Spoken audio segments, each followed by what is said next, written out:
Hi, I'm here today with Deborah Freespirit to chat about her wonderful business. Deborah, tell me how you picked that name and tell me a bit more about your business.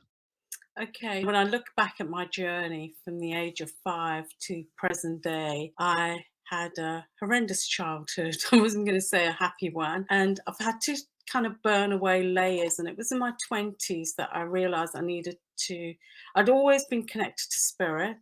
And when I'd go for psychic readings or just for spiritual workshops, the teachers would take me aside and say to me, "You're very psychic, why are you not using your ability?" And then what happened was in my 30s, I started to really kind of go deep within. By the time I got to my 40s, I started to learn meditation. And I knew that there was an inner journey to be taken. So I thought I was happily married at the time, but there was something inside of me that was yearning for something more. And also, I was really starting to question my childhood. My mum didn't want to answer the questions, and I knew something traumatic had happened to me. And it just transpires that when I was in New Zealand in 2018, a whole lot of trauma surfaced, and I was then able to really understand my journey. I was always a free spirit. I was born in Nairobi in Kenya and really felt resonated with life in Kenya until I came to England when I was about 10. And I learnt some hard lessons growing up here. So in my 40s, when I started to do this deep work, the layers started to fall. And it wasn't until after my 60th birthday that I kind of really owned Deborah Free Spirit, because I kind of felt that we never really completely heal all our traumas because we still have work to do. Otherwise, I wouldn't be here. But it took me on a journey to deeply understand who I am as a person, and also how important the work I'm here to do to help others on their journey of transformational healing. I came from a family where my mum had been badly abused by my dad and then my stepdad. So I never knew what love was. And I guess for me as a child growing up, I was always searching for it. So I kind of learned through my mum's traumas, and her legacy when she died in 2015 was for me to be able to help other women, understand their journey and understand that they can come out of situations without having to kind of just settle for second best, but, to be happy. The more I delved deep within me, the more spirit kind of showed up, you know. And in 2018, when I was in Portugal, it was an interesting time because I knew something was going to happen, something major around the world was going to happen, but I didn't know what it was. So I stayed in Portugal and I was there during lockdown and I was on my own, no family. It was there that spirit really came in and kind of showed me the life that they wanted me to live, and the work that they wanted me to do. So I surrendered to it. I went through the dark night of the soul that most people experience, and it was the hardest time of my life in Portugal, but it's a blessing as well because when I came out of it, which would have been like late 2020, I realized that spirit had actually put me in the right place. Had I been in the UK or anywhere else, I don't think I would have been able to do that inner work, that deep inner work that I've been able to. But when I look back at my childhood and I see the trauma created, I was abused as a child, physically, emotionally, sexually. And when I look at the predators in my life, I realize where I am at the moment. I'm grateful for having to have gone through those experiences because I kind of realize now that love is our core being, that we don't need to search for it externally. We are love. And when you can find that in your heart and really sit with it and go like, wow, I don't need to search for love anymore. It kind of lifts the layers that you never expected to. So that is where Deborah Free Spirit comes from. It's amazing. And a lot of people have gone through these traumatic experiences. You think they're clinging on to them and it's holding them back in life and that they're not able, and until they really visit this, that they can't really move on and be the person that they're meant to be. Yeah, yeah. And the relationships, I mean, my husband, my daughter's dad, lovely, beautiful, gentle soul. And it's just unfortunate that, for me, it was at that time when I needed to make a decision about my spiritual journey. And I needed it to be an amicable breakup, and yeah, it was heartache for both of us because I didn't know what was going to be ahead for me. I didn't want to go into another relationship because I knew that I was hurting from so much of my own trauma, and he couldn't make me happy, and he wasn't meant to make me happy. But also what I feel is that I've got a beautiful daughter through that, and her journey has also been incredible because I've kind of witnessed how she's come through as a better human being compared to the childhood that I had. I never had a childhood.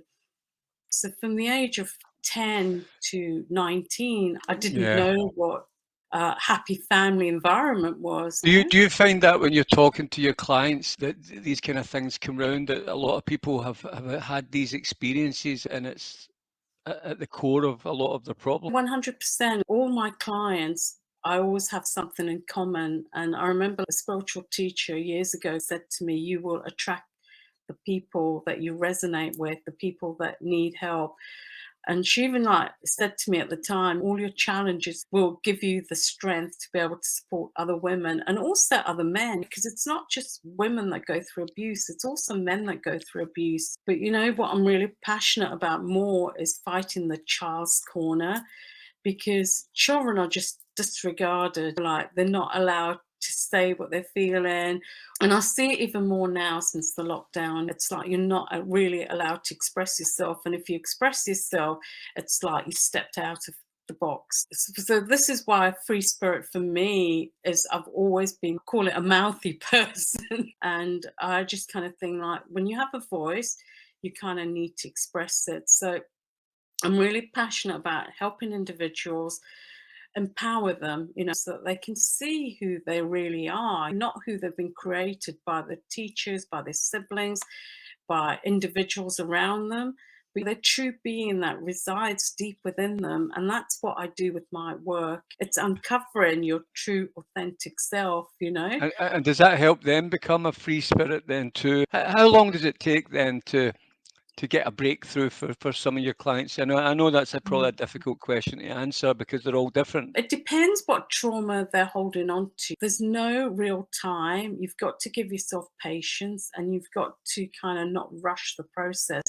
The more you rush it, the more you're going to set yourself even further back. So I do believe that you need to give yourself healing time. So my healing journey, like I said, started at the age of 40, and I'm going to be 62 this year. So for me, I'm still unraveling. I've lost friends and family since my mum died. And I think it's because of the person that I'm becoming. I'm stepping into my own power.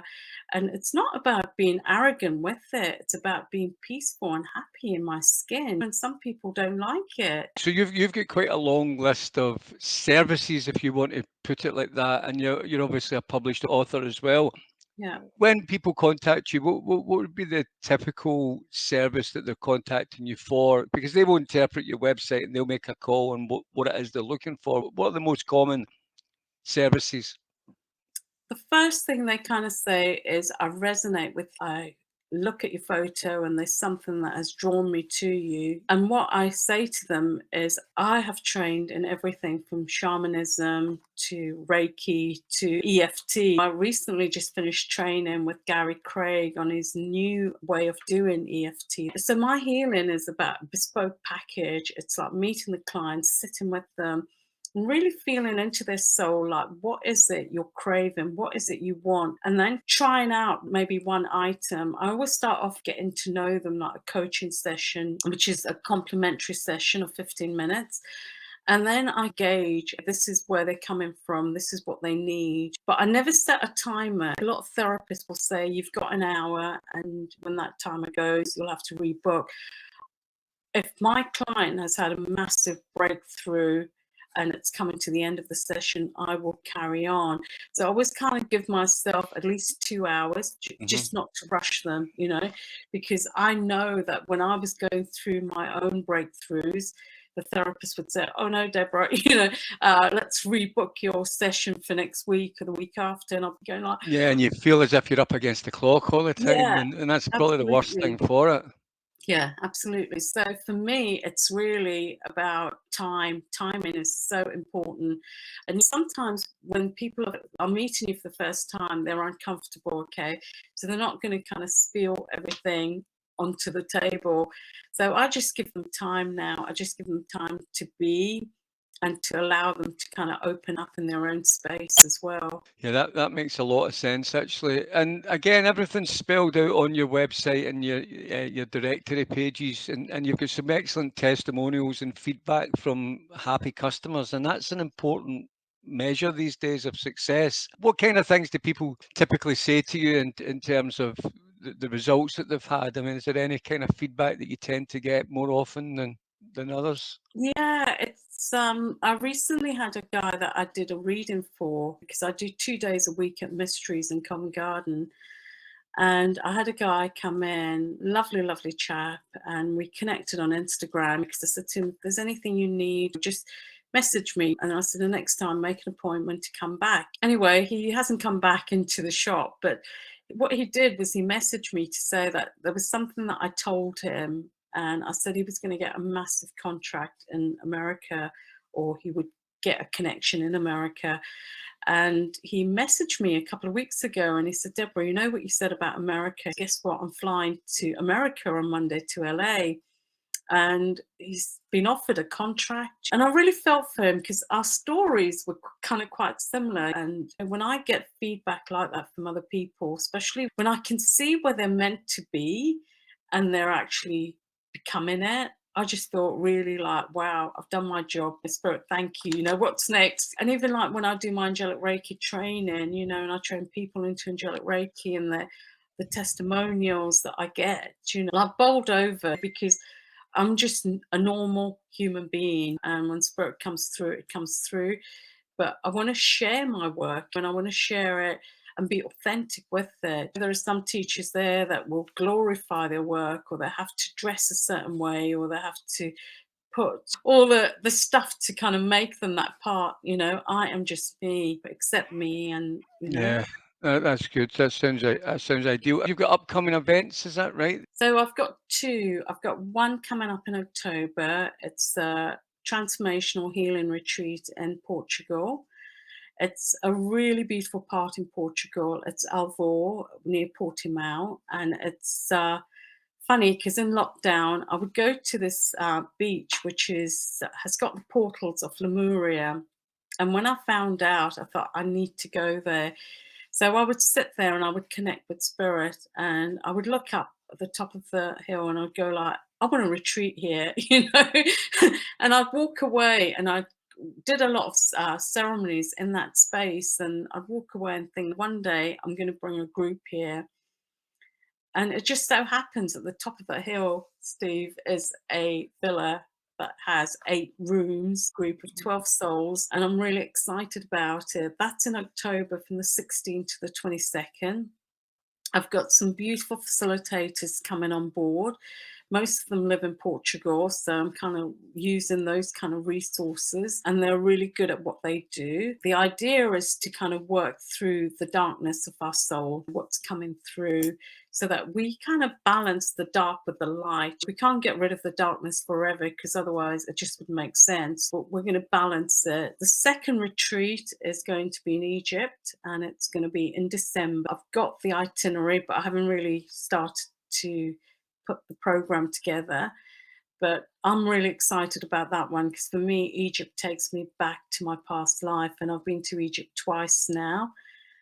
I've had such breakthroughs when I've been there, and I know that whoever comes on board on that trip it's going to be like the icing on the cake for them, especially as we're going to be entering into 2023, which is going to be a powerful year for most people if only they can step into it now.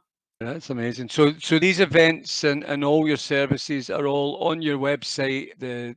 your DeborahFreespirit.com. The events haven't been put on there yet, so my But daughter. there will be, as you flesh them out, there will be, yeah? Yeah, there will be. And also, I've got a Deborah Freespirit Facebook page, and I post everything on there as well. So that's up to date.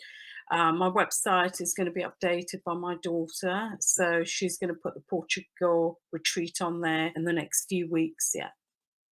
Okay, well, listen, it's been an absolute pleasure to chat to you today. It's a fascinating service that you provide. I think there's a lot of people going to resonate with what you've said, and that's the important factor here. Is people. This is a people's game, Deborah. People. It's the whites of your eyes. They see something. They Yeah. like the sound of something, and they think this girl can help me, and that's a great start to any healing relationship, I'm sure. So. Well done you for what you do, and well done for being so open and spiritual about what you do. And you are a free spirit, and it's been an absolute pleasure of mine to chat with you today. So I've enjoyed that. Thank you very much Thank indeed. you. Thank you. Okay, thank Yeah. you.